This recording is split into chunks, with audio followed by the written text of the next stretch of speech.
बिस्मिल्लाहिर्रहमानिर्रहीम। अस्सलाम वालेकुम students, I am Abdul Haseeb और आप देख रहे हैं हमारा चैनल एक्सेल स्टडी सेंटर।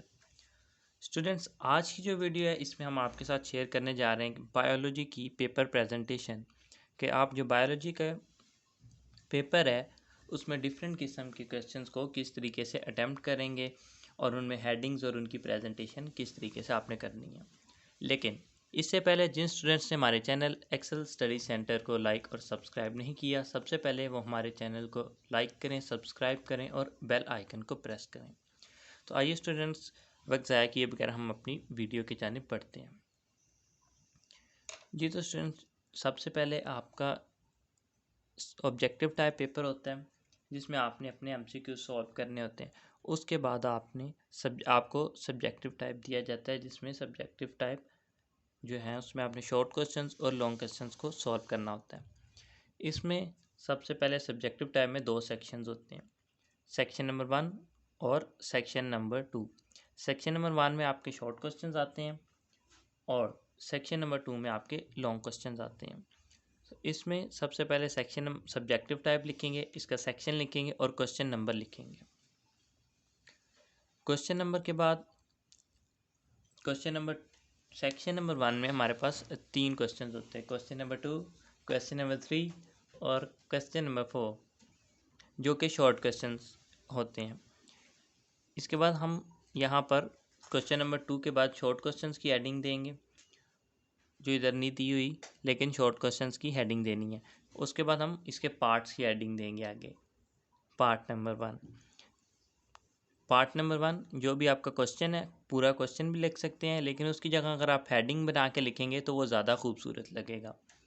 और इसमें एक और बात, आप जो क्वेश्चन सॉल्व कर रहे हैं उसके तमाम जो पार्ट्स हैं वो उसी क्वेश्चन के अंदर सॉल्व करने हैं। ये नहीं है कि आप क्वेश्चन नंबर 2 यहाँ स्टार्ट कर लें, इसके 2 पार्ट्स यहाँ सॉल्व करें, फिर क्वेश्चन नंबर 3 स्टार्ट कर लें, उसके 2-3 पार्ट सॉल्व करें, फिर क्वेश्चन नंबर 2। वो आपने इरेगुलर पैटर्न को नहीं अपनाना।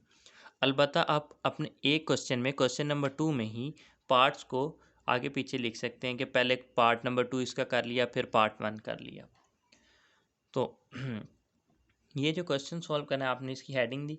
ये जो हम अब जिस तरह इसमें फीचर्स ऑफ एनिमल्स बयान किए, पूछा हुआ है क्वेश्चन के अंदर, तो हमने इनको डिस्क्राइब किया हुआ है पॉइंट्स की फॉर्म में। इनको अलबत्ता पैराग्राफ की फॉर्म में भी लिख सकते थे, लेकिन पॉइंट्स की फॉर्म में लिखेंगे तो वो ज़्यादा एक्सप्रेस होगा और ज़्यादा बेहतर लुक आएगी। आपका जो क्वेश्चन है वो मिक्स अप नहीं होगा, जिसकी वजह से उसको एग्जामिनर को आसानी होगी जज करने में क्वेश्चन को। तमाम जो आंसर है, उसका जो आंसर रिक्वायर्ड है वो सामने उसको नज़र आ जाएगा, जिसकी वजह से उसको इजी होगा पेपर चेक करना और मार्क्स ज़्यादा मिलेंगे। तो इस तरह ही आपने क्या करना है, हेडिंग को अंडरलाइन कर लेना है, पार्ट्स को बुलेट की फॉर्म में लिख देना है और नीचे एग्जाम्पल। कोशिश करें कि इनको भी, ये जो स्टार्स लगाए इनको भी मार्कर से लिखें, इसको भी मार्कर से लिखें। क्वेश्चन नंबर 2 इस तरह डेफिनेशन वाला क्वेश्चन है। पहले मेन हेडिंग दी, फिर साइड पे डेफिनेशन की। जो मेन हेडिंग देनी है 604 से और डेफिनेशन सिंपल से।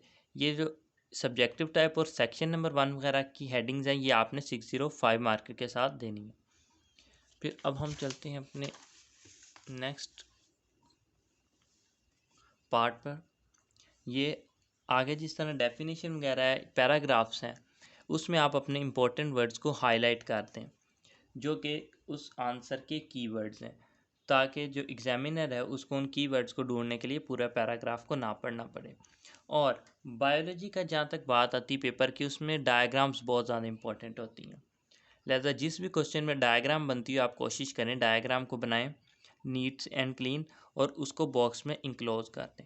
ज़रूरी नहीं है कि जो डायग्राम है आप सेम टू सेम बुक जैसी बनाएं, सिम्बॉलिक डायग्राम्स भी आप बना सकते हैं। बॉक्स इनबॉक्स करना है और तमाम हेडिंग्स को 605 डबल कट मार्कर के साथ अंडरलाइन करना है। अब हमारे पास नेक्स्ट क्वेश्चन आ जाएगा। अब क्वेश्चन नंबर 2 था वो कंप्लीट हो गया, तो हमने फुल एंडिंग लाइन। जब आपका एक क्वेश्चन कंप्लीट होता है तो आप फुल एंडिंग लाइन लगाएंगे, और जब क्वेश्चन का एक पार्ट कंप्लीट होगा तो आपने हाफ एंडिंग लाइन ड्रॉ करनी है।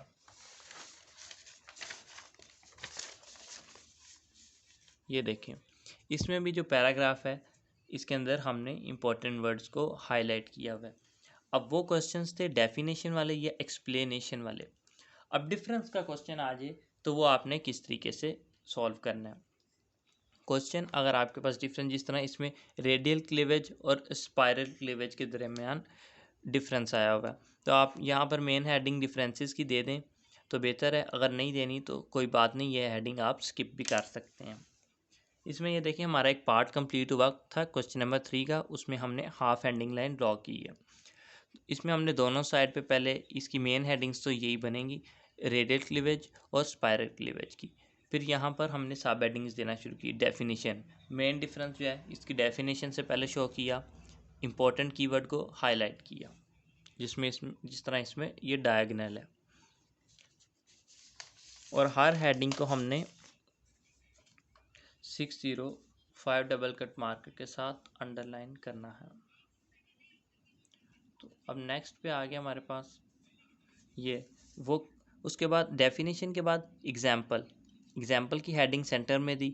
फिर यहाँ पर इनको कट किया, आधा यहाँ पर लिखा और इसकी एग्जाम्पल इस तरह। फिर डायग्राम की बात आ जाती है। ये डायग्राम भी जिस तरह इस क्वेश्चन में ये डिफरेंसेस बने हैं डेफिनेशन का, डायग्राम का और एग्जाम्पल का, इस तरह हमने सेपरेट करके लिख दिया और डायग्राम को मार्कर के साथ इनबॉक्स कर दिया। फिर अब हमारे पास क्वेश्चन नंबर 3 भी कंप्लीट हो गया। क्वेश्चन नंबर 4 की हमने मेन हेडिंग दी। फिर उसके पार्ट नंबर 1 उसकी सब हेडिंग दी, बेनिफिशियल इंसेक्ट्स। और फिर यहाँ पर हमने इसको पैराग्राफ में लिखने के बजाय पॉइंट्स में स्प्लिट कर दिया, उनकी हेडिंग्स बना दी, हनी बी, सिल्कवार्म, इस तरीके से। और इस तरीके से हमारा जो आंसर है, एक तो वो ज़रा एक्सप्रेस हो जाता है, एग्जामिनर को चेकिंग में आसानी होती है। इसके अलावा भी अगर आपका पैराग्राफ थोड़ा सा लेंथी है तो इम्पोर्टेंट वर्ड्स को हाईलाइट कर दिया करें।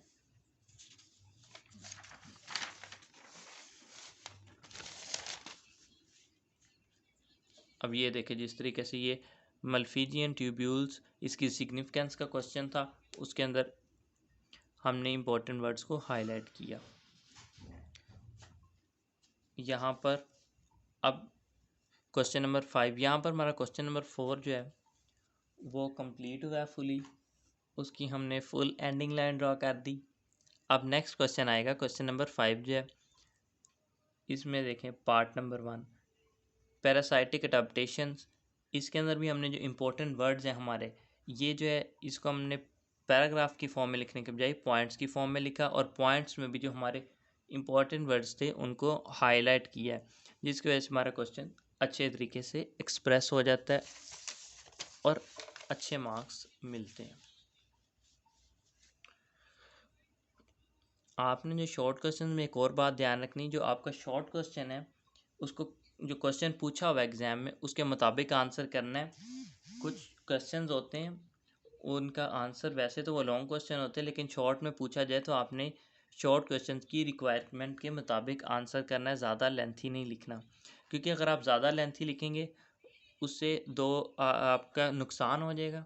एक तो आपका टाइम कंज्यूम होगा और दूसरा आपके जो कंप्लीट पेपर है उसकी प्रेजेंटेशन अच्छे तरीके से आप नहीं कर पाएंगे। लिहाजा जो क्वेश्चन है और जो क्वेश्चन हैं उसमें ज़्यादा एक्स्ट्रा पार्ट्स सॉल्व करने की ज़रूरत नहीं है। एक या दो ज़्यादा से ज़्यादा सॉल्व कर दिया करें, इसे ज़्यादा सॉल्व करने की ज़रूरत नहीं है। क्योंकि आपके पास जब टाइम नहीं बचेगा, एक तो आप किसी भी क्वेश्चन का अच्छे तरीके से आंसर नहीं कर पाएंगे और दूसरा प्रेजेंटेशन भी आपकी उतनी बेहतरीन तरीके से नहीं हो पाएगी और टाइम मैनेजमेंट में भी प्रॉब्लम आएगी। लिहाजा जो क्वेश्चन हैं कोशिश करें जो एक्स्ट्रा क्वेश्चन हैं वो कम ही सॉल्व किया करें, एक आधा सॉल्व कर दिया करें, इससे ज़्यादा सॉल्व ना करें। तो इस तरीके से ये हमारे तमाम के तमाम जो शॉर्ट क्वेश्चंस थे उनकी प्रेजेंटेशन आपको आज हमने इस वीडियो में दिखाई है। उम्मीद करता हूँ कि आपको ये वीडियो पसंद आई होगी। शुक्रिया, अल्लाह हाफिज़।